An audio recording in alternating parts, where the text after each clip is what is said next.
Hello and welcome to the fifth of our Lent reflections. This week I want us to consider growth. Sounds a bit of a daft question, really. Do we really have to grow?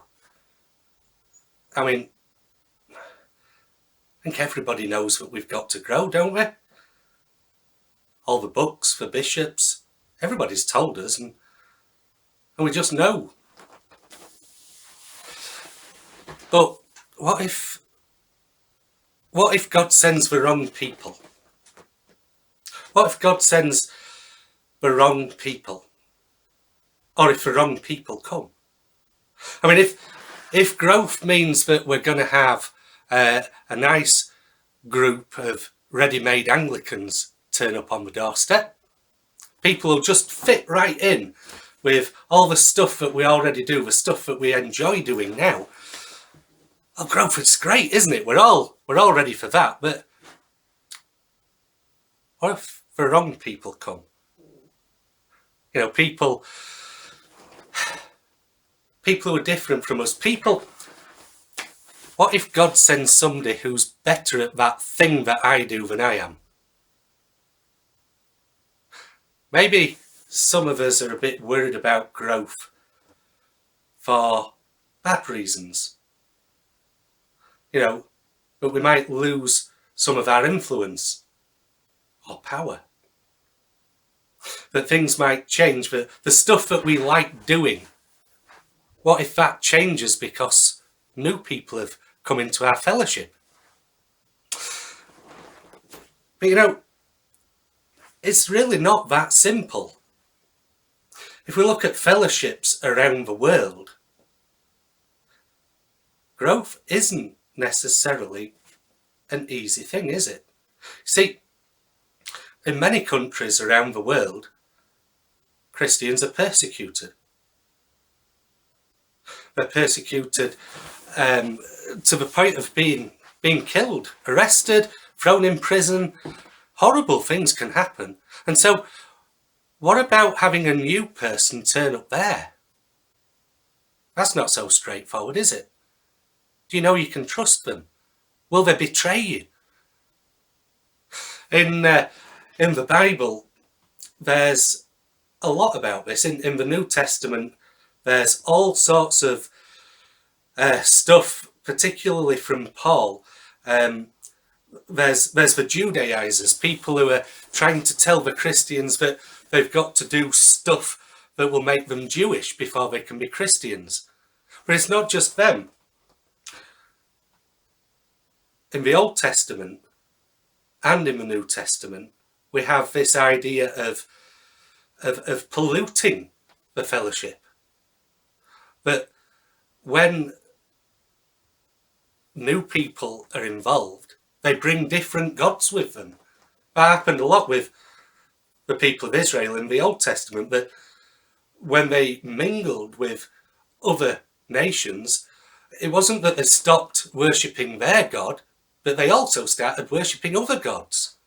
In the early church, that was a real issue because Caesar had said, you have to worship him. And the Christians said, no, it didn't say you can't worship your God. It said you've got to worship me as well. You've got to worship these other gods.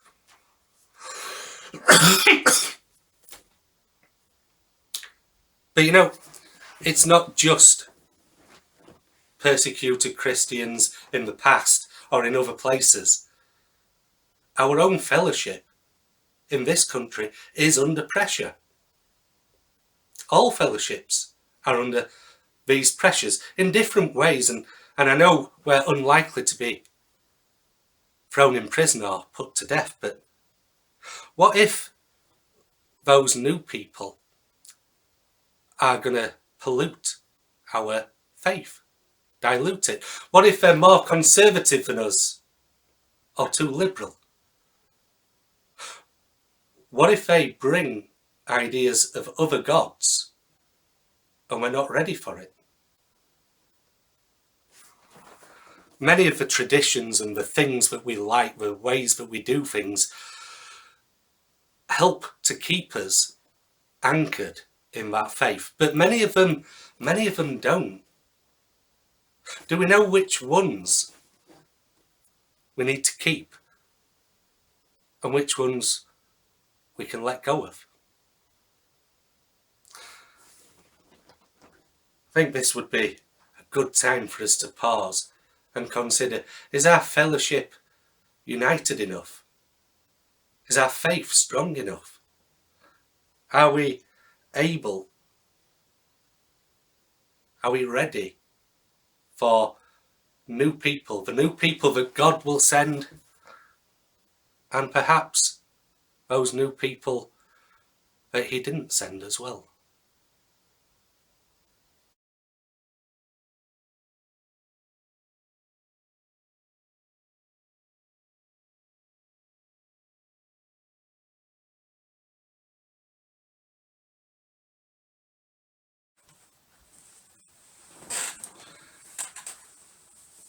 This is a reading from Ephesians chapter 4, which I think gives us a lot to think about when we're considering the nature of our fellowship.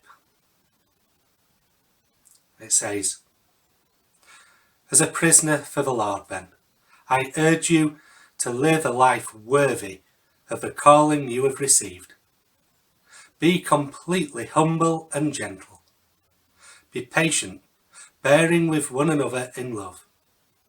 Make every effort to keep the unity of the Spirit through the bond of peace. There is one body and one Spirit, just as you were called to one hope when you were called. One Lord, one faith, one baptism, one God and Father of all, who is over all and through all and in all. But to each one of us grace has been given as Christ apportioned it. This is why it says, when he ascended on high, he took many captives and gave gifts to his people." What does he ascended mean, except that he also descended to the lower earthly regions? He who descended is the very one who ascended higher than all the heavens in order to fill the whole universe.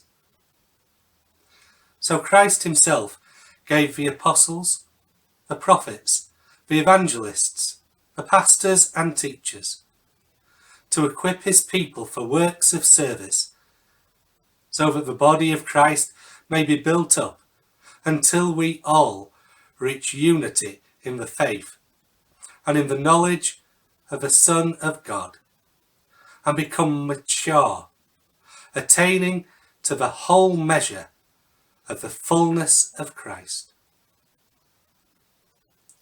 Then we will no longer be infants, tossed back and forth by the waves, and blown here and there by every wind of teaching, and by the cunning and craftiness of people in their deceitful scheming. Instead, speaking the truth in love, we will grow to become in every respect the mature body of him who is the head, that is Christ. From him the whole body, joined and held together by every supporting ligament, grows and builds itself up in love, as each part does its work.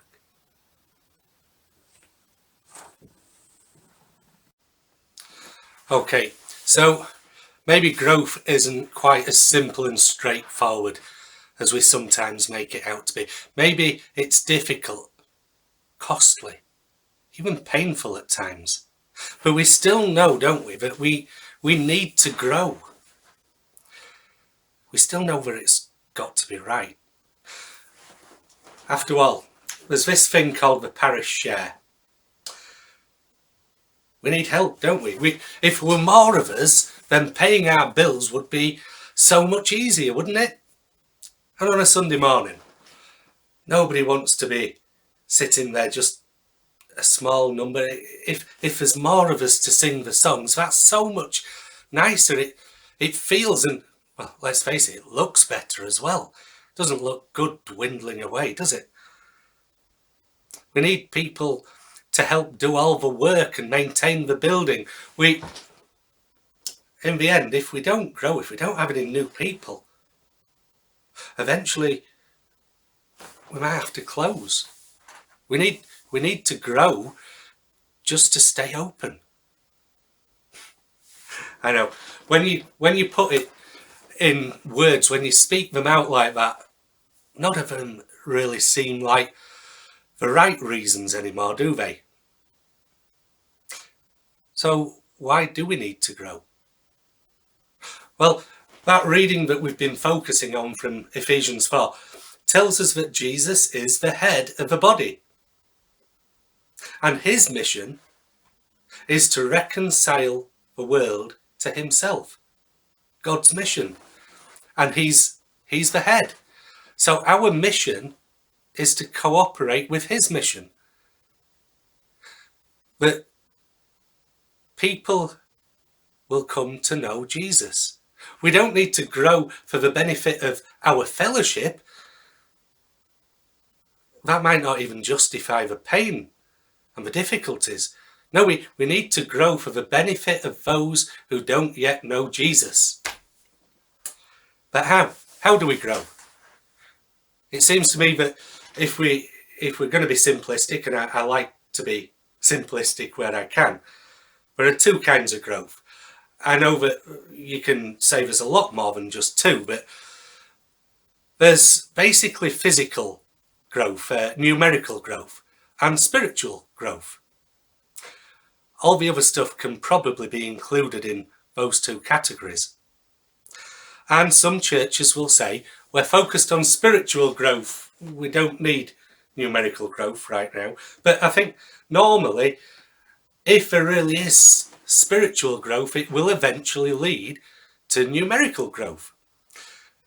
In the book of Acts, we can see at the beginning, the disciples, the apostles, and all those who were close to Jesus gathered together and praying and waiting until the day of Pentecost. That was a period of spiritual growth. But I don't think there was very much numerical growth. However, after the spiritual growth, after the day of Pentecost, enormous numerical growth. But not all physical numerical growth is necessarily right either. We can do all sorts of things to attract new people. We can change and modernise and be more interesting and exciting, but not necessarily in the right ways. After all, football clubs can get tens of thousands of people to come every week. But it's not about Jesus. We need both, don't we? Spiritual and numerical growth. Surely God's design is that the two go together.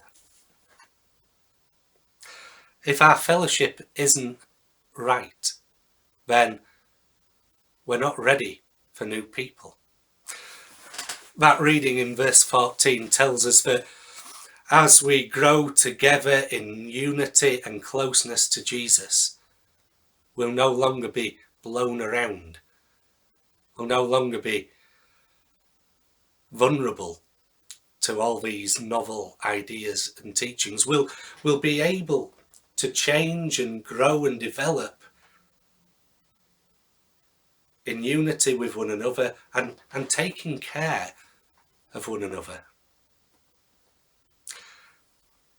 So I guess the final question of these reflections that I want to pose is this: how does our fellowship need to grow spiritually if we're going to be ready for the kind of numerical growth that God's plan has in mind?